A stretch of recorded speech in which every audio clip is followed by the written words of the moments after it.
সেই মুক্তাটা জুলেখা ইউসুফের জন্য নিয়ে আসলো এবং ইউসুফকে সেটা দিল এবং তাকে নানাভাবে প্রেমের গল্প জুলেখা যথেষ্ট পরিমাণ চেষ্টা করে। এখন সে ওপেনলি আসলে ভেবে বলতেও পারে না, যেহেতু সে রানী এবং সে তাকে লালন পালন করেছে। তারপরেও সে মানে ইশারা ইঙ্গিতে তাকে বুঝাতে চায় যে ইউসুফ, আমি তোমাকে ভালোবাসি। আসসালামু আলাইকুম ওয়া রাহমাতুল্লাহি ওয়া বারাকাতুহু। প্রিয় বন্ধুরা, কেমন আছেন সবাই? আশা করছি আপনারা সবাই ভালো আছেন। আমি আল্লাহ পাকের অশেষ রহমতে ভালো আছি। আপনারা জানেন যে আমার এই চ্যানেলে নিয়মিত ইউসুফ জুলেখার পর্ব অনুযায়ী আলোচনা করা হচ্ছে এবং সেখান থেকে কিছু টপিক, কিছু পয়েন্ট, দৃশ্য এবং কিছু স্থির চিত্র ধারণ করে আপনাদের মাঝে সেটার উপর আলোচনা করার চেষ্টা করছি নিয়মিতভাবে। আজকের আমরা 30তম পর্বের আলোচনা করব এবং সেখান থেকে কিছু পয়েন্ট নিয়ে আপনাদের মাঝে আলোচনা করব, বিশ্লেষণ এবং পর্যালোচনা করব। আজকের 30তম পর্বের এখান থেকে আমি 8টি পয়েন্ট তুলে এনেছি। সেখানে 8টি পয়েন্ট নিয়ে আপনাদের মাঝে আলোচনা করব। প্রথম পয়েন্ট ছিল প্রেমের কষ্ট ভুলতে বুড়ো মনে গেল জুলেখা। হ্যাঁ, অলরেডি মানে প্রেম কাহিনী শুরু হয়ে গেছে। ইউসুফের প্রতি জুলেখা অলরেডি মজে গিয়েছে। আশ্চর্যজনক লাগলো এখানে যে ছেলেটাকে ছোটবেলা সে লালন পালন করেছে, তার থেকে তার বয়সের ডিফারেন্সটা কত হবে, যে তাকে সন্তানের মতো লালন করলো, আজকে সেই মানে মনের কুচিন্তার কারণে আজকে সেই তাকে সন্তানের মতো মানুষ করলো। তার প্রতি জুলেখা ঝুঁকে গেল প্রেম নিবেদন করার জন্য। একটা মহিলা, তার স্বামী আছে, সন্তান অবশ্য নাই, স্বামী আছে এবং সে মিশরের একজন স্বনামধন্য সেনাপতির, সে হলো আজিজে মিশরের স্ত্রী। সে এখন বাড়ির একটা গোলাম, যাকে গোলাম হিসেবে সন্তানের মতন করে লালন করলো। তার প্রতি সে প্রেমে ঢাবুঢাবু খেতে শুরু করলো। এই প্রেমের যন্ত্রণা, প্রেমের কষ্টটা ভোলার জন্য সে কি করলো, কারিম আমাকে বললো, তুমি আমার জন্য ভ্রমণের ব্যবস্থা করো, যাতে আমি একটু মনটা ভিতরে বিনোদন পাই, কারণ প্রেমের কষ্ট শুরু হয়ে গেছে অলরেডি। 2 নম্বর পয়েন্ট ছিল বিনোদনের মন খুশি হচ্ছে না জুলেখার, বিষণ্ণতা বিভোর। যখন সে ঘুরতে গেল তখন সে কোনো কিছুতে আনন্দ পায় না। আসলে মানুষের মন যদি ভালো না থাকে তাহলে কোনো কিছু আর ভালো লাগে না। সেখানে উন্নত মানের খাবার তৈরি করা হচ্ছে, নদীর পাড়ে ঘুরে বেড়ানো হচ্ছে, নৌকায় করে ঘুরে বেড়ানো হচ্ছে, কিন্তু মন আর মানে না। মন এখন উদাসীন হয়ে গেছে, একমাত্র উতলা হয়ে গেছে ইউসুফের কারণে। কারণ ইউসুফ তো রাজি না। ইউসুফ তো সে একজন খোদার নবী, সে হলো সুদর্শন এবং সে তার প্রতি কৃতজ্ঞ, কারণ ছোটবেলা থেকে সে এই পরিবেশে বড় হয়েছে। সে এখন সে রক্ষক হেতু ভক্ষকের দায়িত্ব পালন করতে পারে না। এক হলো সৃষ্টিকর্তার দায়বদ্ধতা, আর এক হলো তো মানে নিজের দায়িত্ববোধতা, যে আমি যাদের আদরে থাকলাম, তাদের পরশে থাকলাম, তাদের কারণে আমি এত বড় হয়েছি, তাতে তার প্রতি আমি কিভাবে আমানতের খেয়ানত করবো। এই জন্য সে নানা দিক ভেবে সে তো আর জুলেখার ডাকে সাড়া দেয় না। কিন্তু জুলেখা এখন প্রেমে বিভোর, তার জন্য সে মন কষ্ট পেয়েছে বিধায় সে নদীর পাড়ে ঘুরতে গেল এবং রাজদরবার অনেক মানুষকে নিয়ে সে ঘুরতে গেল এবং সেখানে পিকনিকের আয়োজন করে তাকে মনোরঞ্জন দেওয়া হচ্ছে, কিন্তু জুলেখার মন আর কিছুতেই আনন্দ ভরে না।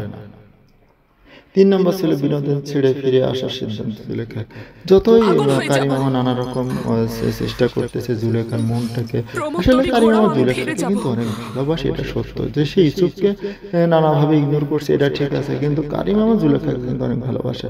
সে তার বিনোদনের জন্য, তার মনোরঞ্জন করার জন্য নানা রকম চেষ্টা করছে, কিন্তু জুলেখা তো প্রেমে ডুবে গেছে। তার ভাজে এখন যত আনন্দ দেওয়া হোক, যতই বিনোদন দেওয়া হোক, যতই ভালো মন্দ খাওয়ার ব্যবস্থা করা হোক, তার মন এখন অন্য দিকে চলে গেছে। এই জন্য সে বিষণ্ণতা থাকে এবং সে সিদ্ধান্ত নিল যে চলো আমরা ফিরে যাব, এখানে আর ভালো লাগতেছে না, ওকে রেখে আসছি, ওকে ছাড়া আরো বিষণ্ণ লাগতেছে। 4 নম্বর ছিল প্রেমের ডাকে সাড়া না দিয়ে হত্যার সিদ্ধান্ত জুলেখার।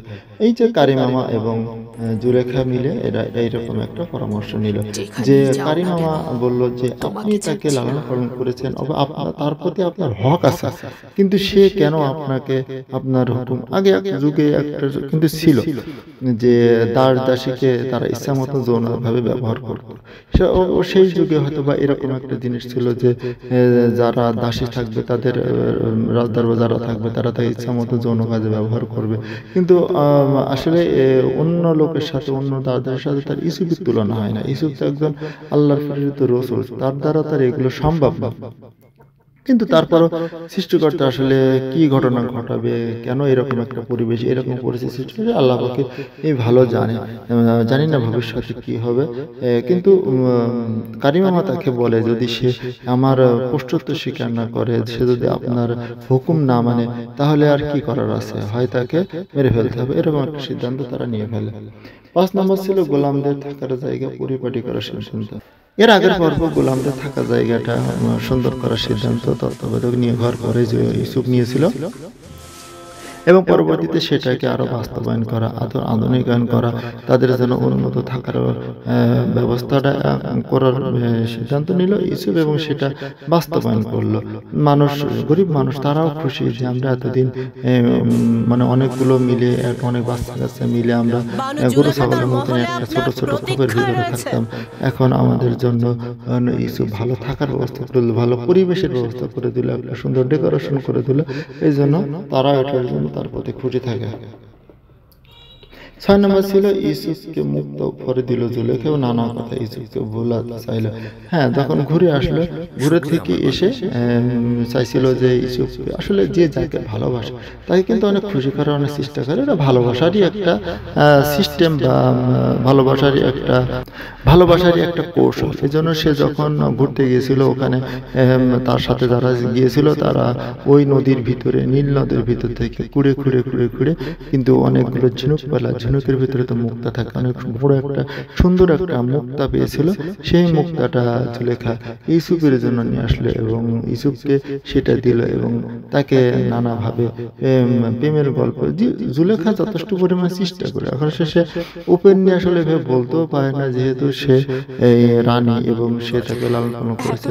তারপরেও সে মানে ইশারা ইঙ্গিতে তাকে বুঝাতে চায় যে ইউসুফ, আমি তোমাকে ভালোবাসি। এইটা সে সরাসরি না পারতেছে বলতে, আবার না ইউসুফ সেটাতে রাজি হচ্ছে। সে মুখটা দিয়েও তার মন জয় করার চেষ্টা করলো, যে না দেখি এত দামি একটা জিনিস ইউসুফকে দিলে ইউসুফ খুশি হয় কিনা।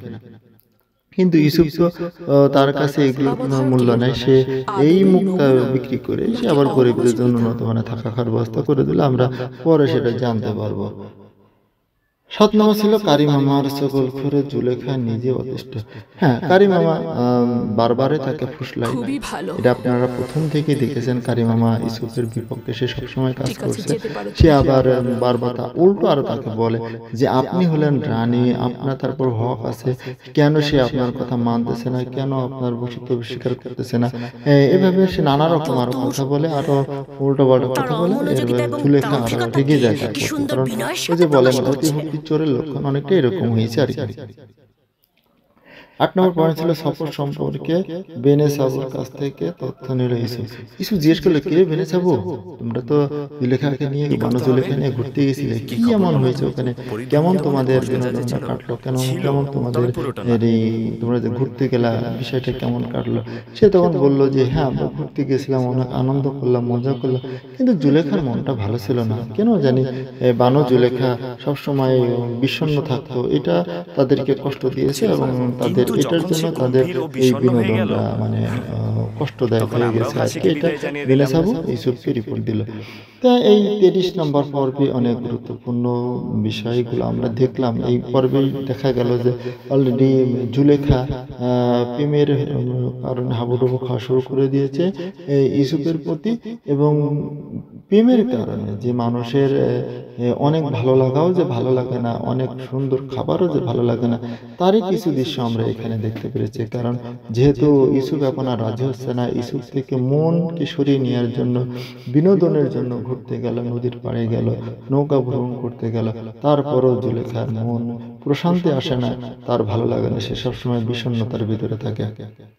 এইভাবে 30তম পর্ব শেষ হলো। 30তম পর্ব আরো একটা বিষয় ছিল যে জুলেখা যে মুক্তা দিয়েছিল ইউসুফকে, সেই মুক্তা বিক্রি করে ইউসুফ গরিবদের জন্য থাকার ভালো পরিবেশের ব্যবস্থা করে দিল। এইভাবে 30তম পর্ব শেষ হয়ে গেল।